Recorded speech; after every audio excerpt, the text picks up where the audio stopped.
Drake Maye still in this conversation, and we're going to break down a couple plays as to why. Again, I mentioned the themes that Taylor brought up. We're going to go over some eye manipulation, elite level accuracy, and anticipation as well. And the first one is Hunter Henry's touchdown from the first half in this game. So, Taylor, what did you see? Break it down for us from the quarterback as well as the tight end. Yeah, so this play, when you look at it initially, might not have been extremely impressive because Hunter Henry gets wide open on the throw. It's basically, hey, just don't miss your target. But what I noticed watching was he's so open, it looks a little funky. Like, I think that Drake might have done a little something to create that window, and that's exactly what he did. So we'll break that down. Let's get rid of that lower third real quick. Yeah, I got you. Oh, yeah, okay. Yep, my bad. So, second quarter, about 10 minutes. This is 1st and 10. Patriots in a good situation here. So, they're going to come out in 11 personnel, as you see Mack Hollins to the top with Hunter Henry as the inline tight end, Demario Douglas in the slot, Kayshon Boutte at the bottom, Travion Henderson in the backfield. Don't know where that went. I love technology. That's technology is my friend. There we go. Anyway. So we got our 11 personnel there. Now the route concept we're going to get against this too high look from the Bengals is essentially a scissors concept, which means you're going to attack with the post from the outside receiver with a corner from the inside receiver. You can also call this kind of a sail route or flood route because you have the deep route there. You have this intermediate route from Hunter Henry. And then Demario Douglas is going to come across the field on a jet sweep. Patriots used a lot of play action and motion from Demario Douglas, especially with him kind of being involved in some backfield looks to create confusion and attack the second level from the Bengals because their linebackers are very susceptible. And then you're going to get kind of an inside fake to Travion Henderson. We really want to take a look at the top of the screen, obviously, because that's where Hunter Henry is going to be. Now, Drake Maye, actually from the safety, one important thing to note before I move on is they're starting in a too high look, the Bengals, but the safety to the field side with all the space is actually going to be in center field, and this kind of safety to the boundary is going to shoot down so he can cover the short to intermediate part of the outside part of the field, and really is one of the primary defenders that you would hope would be able to somehow contest this throw to Hunter Henry. So now we are going to go to Drake Maye off the play fake. First thing he does before he's even finished his drop is he's looking to the middle of the field to confirm the coverage, and he sees that it is transitioned from a too high look to a single high defense. Now, if they had stayed in a too high look, there's a possibility that maybe you hit Mack Hollins because if it's something like quarters or anything like that, there's going to be some room over the middle of the field. But with this post safety here, you really want to attack outside of that corner route. I think Drake Maye realizes that. So once he actually executes the fake, sees that, you're also going to notice that the safety who kind of flew down is really paying attention to Demario Douglas. So there's always the possibility that he does that, and then Drake Maye kind of leads him to Hunter Henry. That's not what the second-year quarterback does. Instead, he is immediately, when he finishes and kind of gets to the top of his drop, he looks left to the flat. And look at all of these defenders' eyes. Everyone is looking down towards Demario Douglas. Now, credit Josh McDaniels for the design of this play and using the jet motion to create part of that confusion. We also got to credit Drake Maye because, again, if he looks to Hunter Henry, there's a possibility that one of these defenders sniffs it out and is able to buzz under Hunter Henry's route. Instead, everybody's attention is to the flats. That is going to result in Hunter Henry getting wide open. And as you see, Mack Hollins, his defender, I'm not positive if it was man coverage, but the way he plays this, he's not really getting eyes to the rest of the field, so it feels like it really is man, and that's going to put these underneath guys in a bad spot because, as you can see, Hunter Henry is already behind them. And one thing that's important to note before we get to the next slide is Drake Maye is getting some heat off the edges. You see Morgan Moses, or actually, is this Morgan Moses? I think looks that's like actually Marcus because there's a that's five Marcus there. Bryant. Yeah, this is one of the plays where it's not egregious. You still force him around the arc, but Drake Maye getting to the top of his drop is going to need to avoid this edge pressure, and he does a great job doing that. Keeps two hands on the ball as he slides up in the pocket. You can see that right here. They try to kind of get him. There is some contact on Drake Maye's hip, but again, two hands out in front so that they can't actually attack the ball, and then is able to break out of this contact to step into a really nice pocket. Once again, Hunter Henry wide open with no one having any idea that he's at this part of the field with no one going there. So Drake Maye sliding up 1 foot on the ground is going to deliver this throw to a wide open Hunter Henry. Hunter Henry catches it. Two defenders in the exact same area are trying to chase him. And as you can see, the deep safety and Mack Hollins defender are both covering him. Creates an easy touchdown for Hunter Henry thanks to, again, the jet motion and the eye discipline and manipulation from Drake Maye. And you see Hunter Henry, before he's even crossed the goal line, Mack Hollins is already there with a funny little celebration. So, might not have been the most impressive play where he gets a great grade on this, but still just appreciating the little parts of Drake Maye's game where he is able to help create these windows. And this is something you see from him very consistently when he wants to go downfield, knowing he's got to do something with those underneath defenders to keep them from getting into the throwing lane. And it's one of those plays where you look at it on the surface, the TV copy as it's first played, and it's like, oh, the guy's wide open. Like, Drake Maye's not doing anything on this play. Why is he, again, I'm going back to the storylines, but why is he the MVP? Why are we so impressed with Drake? They're scheming it up. But yes, it's schemed up great, but also, like you said, he moves those guys down with his eyes, does something, and there's so much more to the play than just Maye dropping back to find a wide open Hunter Henry on an out route that you don't see essentially on the first run through. And clearly it shows here how how he was able to move those guys and get Hunter Henry open towards the end zone for a touchdown. So great stuff there from Drake on this one. Another one with some eye manipulation, Taylor, we want to talk about is Austin Hooper. Throws him open or throws him on a seam route against cover 3. How did you break this one down? Yeah, so this is where we're going to get into the elite ball placement and anticipation from Drake Maye. So that when it's open, you don't need a super accurate ball. You really just got to get it there and not screw the play up. But here, you do see the eye discipline very, very subtly. It was hard for me to capture in a screenshot. But if you actually go to my timeline, somebody posted a great job of some of his best plays and his big-time throws. I don't know why that keeps happening. But with those big-time throws, this was one of them. And you can see how Drake Maye actually subtly helps create the window with what he's going to do with his eyes and his footwork. So as you can see, this is starting the 2-minute situation. The Patriots right around midfield here, up by 4 points. Now, here we got an empty formation. The Patriots and Josh McDaniels abused these, especially from this look where you see Hunter Henry and Austin Hooper together on one side of the formation attached to the core. With Ramondre Stevenson, he had left the backfield to put all three of these bigger bodies to the left-hand side with Mack Hollins in the slot, Kayshon Boutte outside. This is running personnel, but obviously not a run look. Great job getting the Bengals into their base defense where they have 3 linebackers at the second level with their 4 defensive linemen down in front, and obviously a single high look from the coverage. Now, the Patriots are going to attack with a verticals concept. So Ramondre Stevenson's just going to stay shallow here. You're going to get Mack Hollins running. I'm not sure if it's an option exactly, but he is going to break outside. Kayshon Boutte is running a vertical to his side, and then you're going to get Austin Hooper going down the seam and Hunter Henry threatening a little bit further outside to help create some displacement with the coverage and widen them out, which Drake Maye is also going to contribute to doing. And against this single high look, you do want the seam. You just have to be careful to not put your tight end in harm's way and bring that safety to him and create some big hits. That's a big, big thing. Don't want any hospital balls. Now, Drake Maye gets the throw, and as you see, Austin Hooper is already in some pretty significant traffic here. So the slot defender is kind of going upfield with him. He still has to pay attention to Hunter Henry, but if Drake Maye stares Austin Hooper down, then this guy can just keep following him up the seam and not necessarily respect what's going on underneath. But what Drake Maye does is he very subtly moves his feet and his eyes outside. I think it's more towards Hunter Henry, and that's going to get this slot defender to actually widen out and create more room for Austin Hooper down the seam and an easier throw for the quarterback. And that's what we see, right? Now that slot defender isn't carrying Austin Hooper up the seam.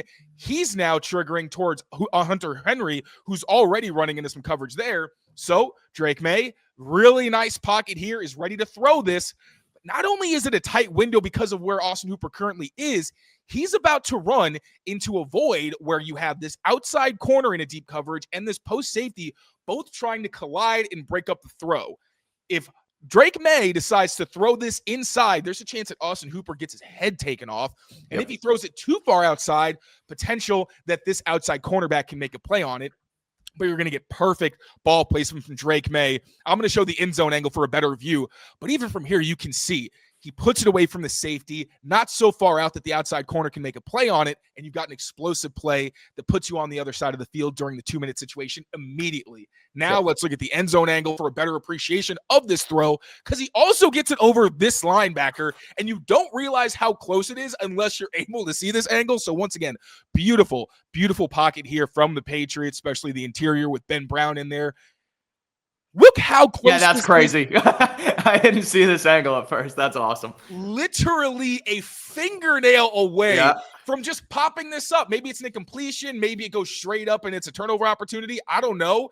I'm not going into the possibilities, but this is a ridiculous throw. And this is before it even gets to the target. So a beautiful layered throw over that linebacker. And then again, they're in base personnel. There's a chance that maybe that's a defensive back if they don't go with the 2 tight end set, heavier personnel. So really good job manipulating the personnel. And then the safety is right there at the catch point. Again, if he just puts this right on Austin Hooper's body, so he runs up the seam, doesn't have to move, but just catches it like this, there's even still the chance that he gets blown up. I remember last year in that Bills game where I thought Drake threw a decent ball, but even still the safety was able to come over top and laid a big hit on Austin Hooper. Yeah. That is not the case there. Just gorgeous ball placement here from Drake Maye. Do we have another clip? No, that's the last one. But again, a ridiculous play, both from the perspective of creating the window himself with a very subtle move in the pocket and then putting it over the defender. So a great layered throw, but also good placement, putting it on the right shoulder to protect his tight end. Reminded me a lot of that throw against the Raiders in week 1, where he threw Henry down the seam away towards the ground, away from the defender, like where literally only he could get it. And same thing there with Hooper. But the fact that he also put it over that guy in the defender, the fingertip, is absolutely nuts. Ridiculous. So just showing. All-knower, by the way. That was the first play that I thought of when it happened live. I was like, that was the like Henry seam. So well done, my friend. Well done. Thank you. I'm not.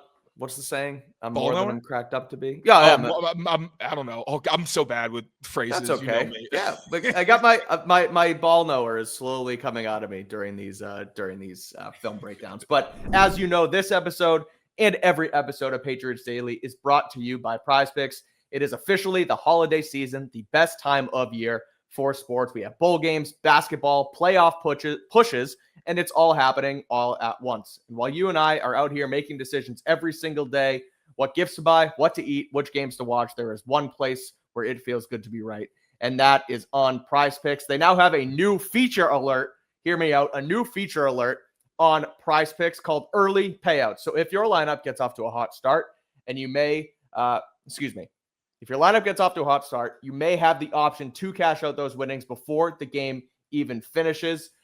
So you can take advantage of that. You pick a couple players early, a couple players late still in your lineup. If they're rolling, you'll have a cash out option now on PrizePicks. Super simple to play. Just pick more or less on at least 2 player stats.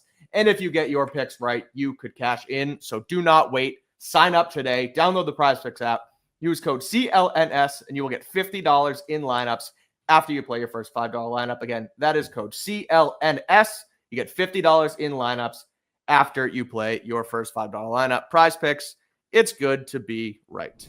Next one we have here is the Pop Douglas seam route throw that on the broadcast, Kevin Harlan called a touchdown. I don't know if you saw that. Did he say touchdown or touchdown? It sounded like touchdown. He probably said touchdown, but it was like, he said like 45, touchdown. It was like, no, it's not a touchdown. That's so weird. And Mike Vrabel actually called out Pop Douglas after the game as well for this play, giving them a little bit of a spark on offense that they needed. So another one where just some elite accuracy here on this one as well. So what did you see on that? Break it down for us. Yeah, this was especially impressive because we've seen Drake Maye attack cover 2, especially disguise cover 2. Usually he goes for the hole shots where he's throwing between the cloud defender or cloud corner and the deep safety. Here, we actually see him attack the pole runner or the middle field defender who essentially is acting as deep coverage, but they're starting from a shallower depth. We saw him do this last year in London, if you remember. There was a situation where he threw right at Hunter Henry when he was over the middle, and another one where he was able to attack KJ Osborne because they didn't carry, and Drake Maye saw a void here. But this throw is better than either one of those. This one is absolutely ridiculous.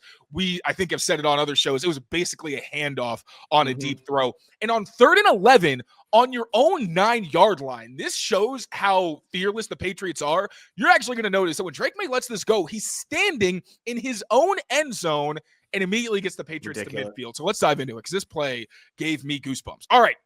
So we got Ramondre Stevenson in the backfield, Demario Douglas in the slot. Outside, we got Kayshon Boutte and Mack Hollins with Hunter Henry flexed out as the tight end. Now, we are going to get 3 verticals or a 9-8-9 route, where the 9s are these goes from the outside receivers, and that 8 is it's like a seam or a post. It's the same idea. Yeah. Basically, you're attacking the middle while running a vertical route. Then you're going to get a chip and leak out from Hunter Henry to the flat. And then you're going to have Ramondre Stevenson helping out on the left side. Josh McDaniels loves to help his tight end, or loves to help his tackles in pass protection. So vertical concept, and again, just a ridiculous thing to call when you are already in an extra long yardage situation. And this is going to take Drake Maye, once he gets this ball, into his own end zone. Now, the Bengals are showing a single high look, but they are going to have this safety down here run all the way to the deep half, while this linebacker, who's over Garrett Bradbury, is going to have to sprint down the middle to try to take anything vertical, which, as we know, is going to be Demario Douglas. And because Demario Douglas is the strength of the formation, because he's the biggest threat on the inside, the linebacker is sprinting to his direction. He's not even really looking at Hunter Henry. So, again, once the ball gets snapped and Drake Maye hits the top, he's right in front of the end zone. He's right at the top. So he's got to get this ball out, but great job also from the Patriots, giving him a nice pocket where he can work from so he doesn't have to try to make this from any kind of muddy pocket. Demario Douglas is getting past the one hook defender, right? So he's starting to get over the top, but this guy is running with him. So Drake Maye has to throw this with a bit of anticipation and perfect touch to make sure that he doesn't basically hit the linebacker in the back of the head. Now, as Drake's letting this go, Pop's about even with the linebacker, and the linebacker is playing his hands in good position to contest this. Because while the Bengals linebackers aren't the most instinctive and they're still young guys, they are very good athletes. Drake doesn't care. He trusts his guy more than he trusts the Bengals to make a play on this. And then ridiculous throw. You start from your own 9-yard line and end up just near midfield and past the 40. And Drake Maye, I wish I could show the actual video. It does this touchdown. But go watch it on Twitter or wherever you want, because this was sick ball placement to get it past the linebacker and allow Demario Douglas to make the adjustment and catch this out in front of him. End zone angle is going to give an even better view of this, where when this ball is in the air, you actually see that Pop and the linebacker are pretty much dead even. So again, Drake has to make sure this is out in front of the receiver to avoid hitting the linebacker or this being an incompletion. And then with him right behind, just a handoff. This is a beautiful, beautiful ball from Drake Maye. His second ridiculous throw of the game. And it's one of those where you got to remind yourself, because we all want him to be great and we want him to reach those levels where he is a true MVP candidate. And when you have the beginning and end he did, you start to say, he still has a ways to go. But at the same time, he's doing crazy stuff like this, delivering these crazy downfield handoffs to receivers with perfect ball placement. We're going to see one more before we close out. But I love seeing him attack cover 2 this way, where now you have a lot of fear in your heart as a defense, because he trusts Demario Douglas, a guy who runs a 4-4 against a linebacker deep. So you have to respect that. We'll see if defenses decide they want to keep running these types of disguise cover 2s, where you have a linebacker mugging on the line of scrimmage, having to run all the way back and compete when they're in a bad spot. And then even as the outside defenders, you need to be wary of potential hole shots. So another beauty from Drake Maye, running out of superlatives, running out of compliments, just a beautiful, beautiful ball, and a great adjustment from Demario Douglas, sliding and catching this. Reminded me a little bit of his touchdown last year against the Chargers, where they got the offsides. Drake said, pops down there somewhere, and then Demario Douglas makes a great sliding adjustment and scores. So I hope they can keep building, man. They have so much potential as a vertical combination, but great step in the right direction there. And then shortly after, I think it was on the same drive, you also saw Pop take that end around for an explosive gain. So this was a big Demario Douglas drive. Big Demario Douglas drive that, again, like I said earlier, he got credit for after the game by Mike Vrabel. Love to see that. We talk about handoffs and the ability to just put the ball exactly where you want it downfield. And I agree that this is in that category. However, Maye put it in the perfect spot where Pop still had to go get it and make a nice play himself. And not to take any credit away from Mack Hollins on this next one, he ran a great route, but all he had to do was run and just kind of flash his hands, and Drake just put it exactly.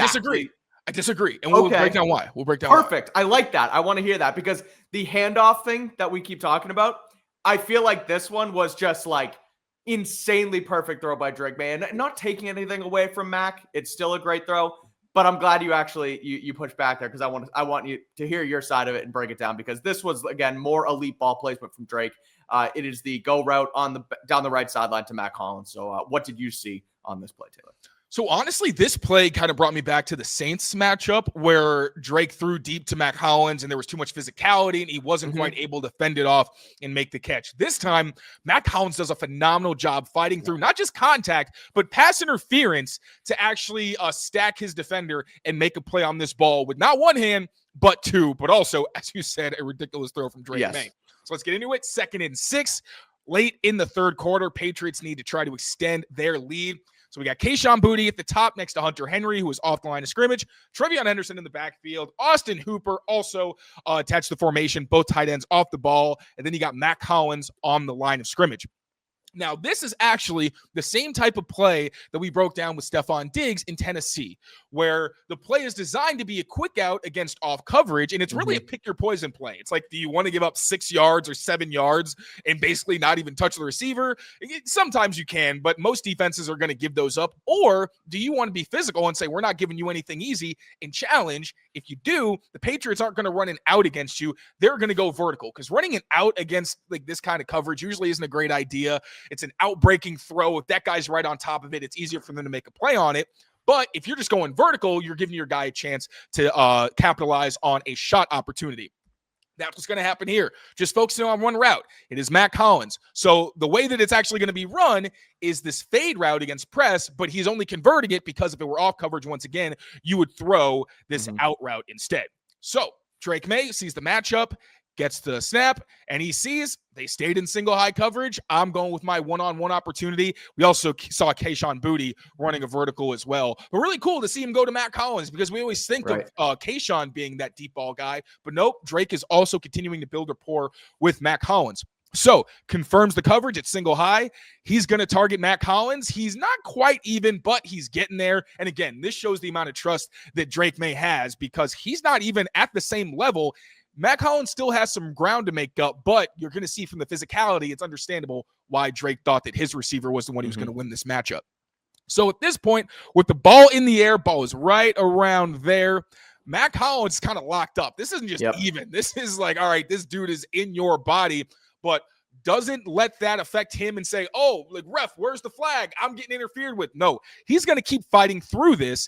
And then you see, again, if you actually see the play, it shows it much better. You can see he fights through contact and is able to stack the corner, where now he is clearly the man in front as this ball is coming down. Makes the play with 2 hands on the ball. That corner is still behind him, and Drake Maye, just beautiful ball placement to put it out in front of Mack Hollins, because this is a little shorter. Maybe Mack has to make some kind of adjustment, and it's a tougher catch. Nope. Great job by Mack Hollins fighting through contact, and Drake Maye putting it where only his guy could get it. And then Mack Hollins catches it, goes out of bounds, and that little guy right there is a flag. Because the defensive player did, in fact, interfere, but it didn't matter, because you can't beat perfect throw and a great catch. So admittedly, when I looked at it myself, only watched the end zone angle, so you don't see the contact on along the right sideline. So that's why in my head it looks like, okay, Drake sees his matchup, he likes it, puts it in the air, and just puts it right over the guy. And again, from the end zone angle, all Mack Hollins has to do is get his hands up where Drake does put a perfect ball. But you mentioned that, you show it on there. The contact he had to fight through, and the fact that, again, he fought through a flag and still made the catch. So fine, Taylor Kyles, you're right, I'm wrong. This was Mack Hollins just as much as Drake Maye, but again, still a great throw. And that is the reason why we're breaking it down is because of Drake Maye's performance here against the Bengals.